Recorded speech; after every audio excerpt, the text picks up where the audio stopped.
C'est une habitude de ramener dans le sol ce que le sol t'a donné. Le sol ici, c'est Dieu. Ramène-lui ce qu'il t'a donné. Amen. Tu vas voir. Amen. Une abondance particulière va descendre sur toi. Il n'y a pas quelque chose que tu vas faire que ça va prendre. Amen. C'est la parole de Dieu. Amen. Parce que ça, il dit. Dit l'Éternel des armées. Dit l'Éternel des armées. Qui a dit? Est-ce que c'est Malachie qui a dit? C'est Jérémie qui a dit? C'est pas moi aussi. C'est l'Éternel. Et vous verrez. Si je n'ouvre pas les écluses des cieux. Si je n'ouvre pas les écluses des cieux. Et si je ne réponds pas sur vous la bénédiction en abondance. Continue, il dit quoi? Pour vous. Pour qui? Pour qui? Pour vous. Pour ceux qui vont respecter ce principe. Pour ceux qui savent que dans la mangue là, il y a un noyau. Quand ils peuvent mettre en terre et quelque temps après ça va pousser pour leur donner un manguier. Si par exemple on a mangé la mangue puis on jette ça dans la nature, quand le manguier pousse, il appartient à qui? Personne. N'importe qui vient, celui qui vient le premier qui a fait un fruit mûr, il ne peut pas le prendre. Mais si toi, tu as pris le noyau et tu allais le déposer dans une terre bien précise qui t'appartient, celui qui passe là-bas et qui prend un fruit de ton manguier, il a fait quoi? Il a volé. Il faut qu'il demande ta permission. Donc il dit, ceux qui savent jeter les noyaux là où ils doivent jeter, dans la maison du trésor, dans la maison de Dieu, pour vous là, je menacerai. Il va faire quoi? Je menacerai celui qui dévore. Est-ce que vous entendez ça? Nous les chrétiens là, quand on est un peu, il y a quelqu'un qui veut dévorer. Quand tu veux prier, quand tu veux te lever, quand tu veux devenir quelqu'un, il y a quelqu'un qui vient dévorer ça. Est-ce que tu comprends? Il dit, si tu sais déposer le noyau, là où il faut le déposer, c'est-à-dire ta dîme, ton offrande là, si tu sais faire ça là, ce dévoreur que tu ne vois pas, que tu ne connais pas, que tu ne sens pas, que tu ne touches pas, ce dévoreur il va le faire quoi? Il va le menacer. Amen. Pour toi. Ça veut dire quoi? Il a rendu la chose individuelle. Il n'a pas dit pour tout le monde. Si moi je paye ma dîme, ma femme, le dévoreur qui la suit là, il sera chassé. Non, c'est pour moi qu'il sera chassé. Ma femme là, si elle paye sa dîme, normalement, comme elle sait bien le faire, le dévoreur là, qui va venir là, c'est pas sûr. Mon argent que Dieu va le chasser. C'est un principe individuel. Vous comprenez?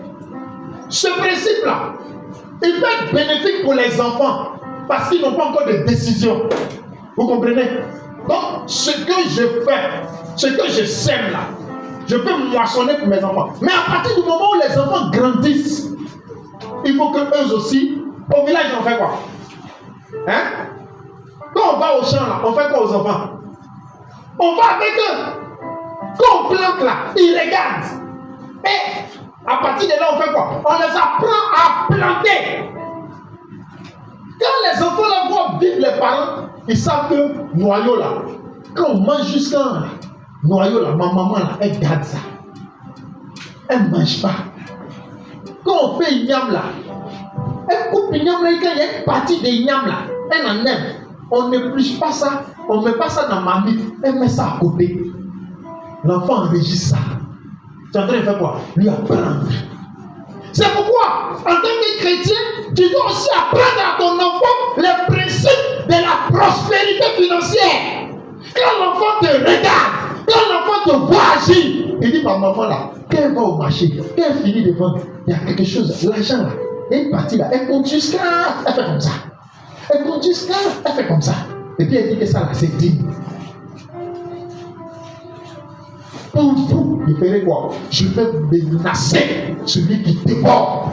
Il y a un dévoreur, les amis. Il y a un dévoreur, le frère. Et c'est une réalité, il dévore. Jésus dit quoi? Pour vous, je vais menacer ce dernier qui dévore.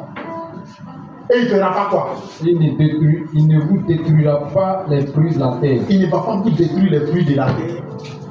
Et la vigne ne sera pas stérile dans vos campagnes. Et la vigne, vous comprenez? Ça veut dire que quand la vigne est menacée, celui qui dévore, c'est fini. Mais il précise pour dire quoi? La vigne ne sera pas stérile. Toi, ta vigne, c'est quoi? Est-ce que quelqu'un peut me citer un exemple de vigne? Exemple de vigne. Qui comprend bien ce qui est en train d'être dit ici? La vigne pour nous aujourd'hui, c'est quoi? Hein? Ton commerce, ton travail, ce que tu fais. Abidjan là, nous on ne plante pas. Ou bien, l'activité principale de quelqu'un qui vit à Abidjan, c'est pas pour aller au champ. Amen, non? Quand quelqu'un quitte au village et puis vient à Abidjan, toute activité de planter s'arrête.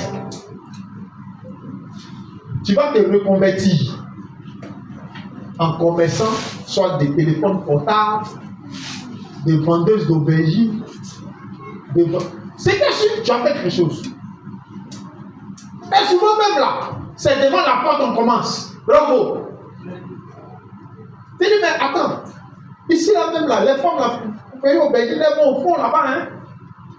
Donc, tu les rapproches de l'aubergine.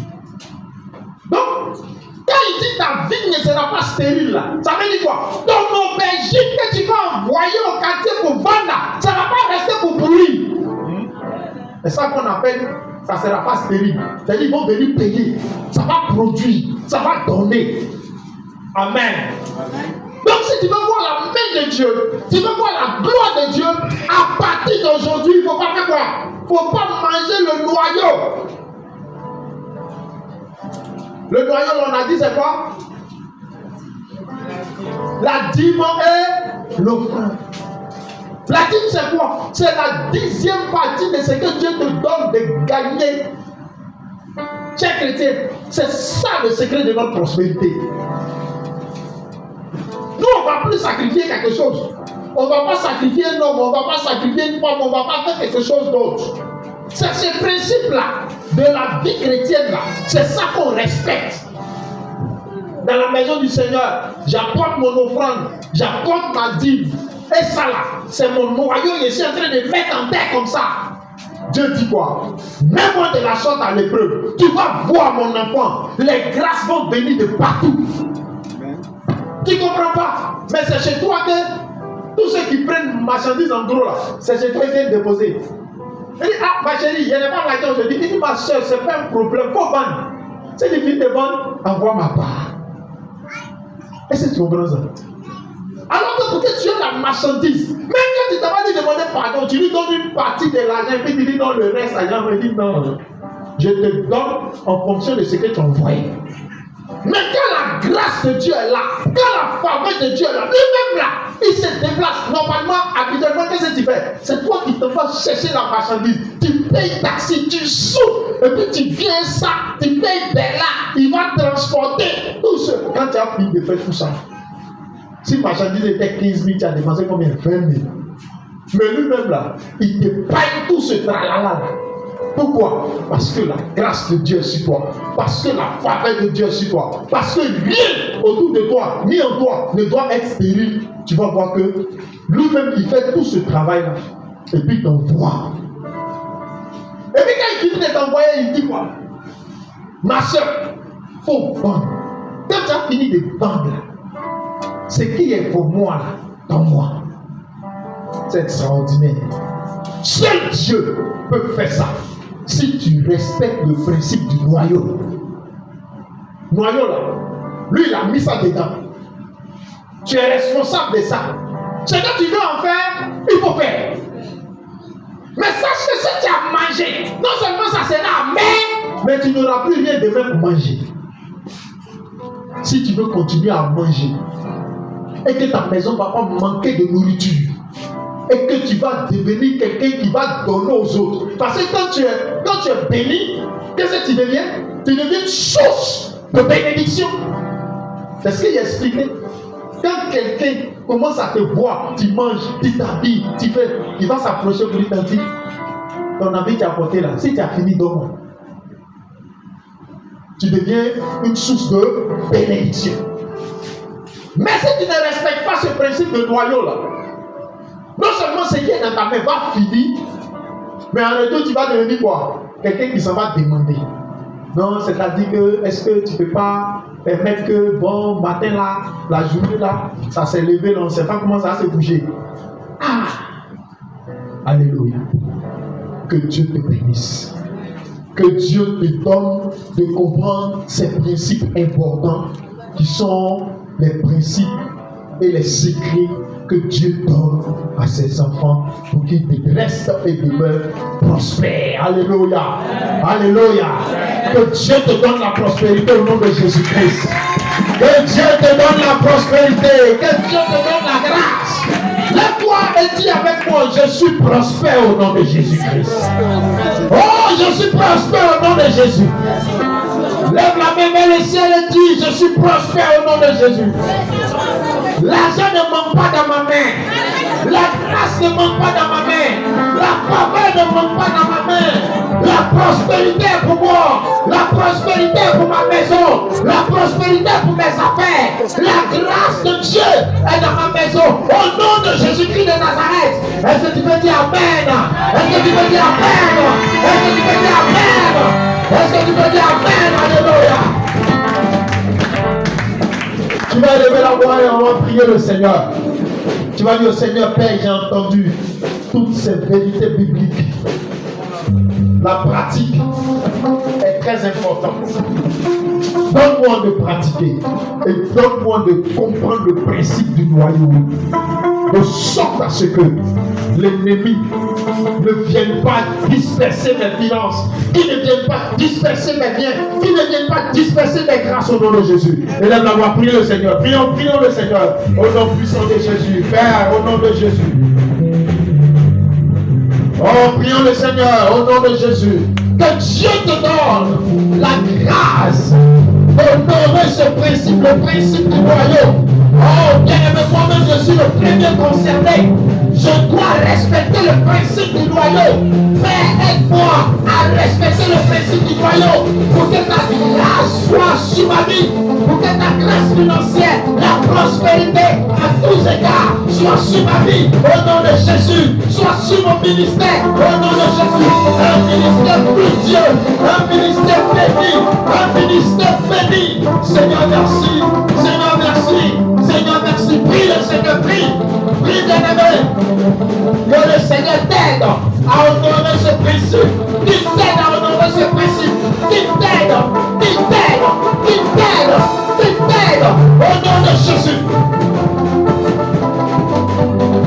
Rabassata, là-bas. Prie le Seigneur.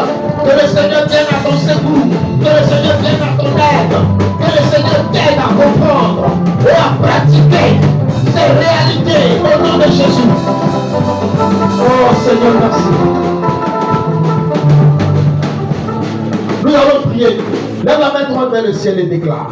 Seigneur Jésus, je déclare ce matin que tout ordre de l'ennemi, tout ordre de l'ennemi, je n'entends même pas ta voix. Alléluia. Amen. Tu es là ou tu n'es pas là? Amen. On parle d'argent ou on parle de gloire? Alléluia. C'est ton argent. Toi-même tu sais, et dans la famille, là, quand tu ne donnes pas 5 francs, on fait tous les enterrements devant toi. Parce que tu es là où tu n'es pas là où ça ne change rien. Mais quand tu as l'argent, tous les sages de la famille sont là, mais on t'attend. C'est-à-dire que tout ce qui est intelligent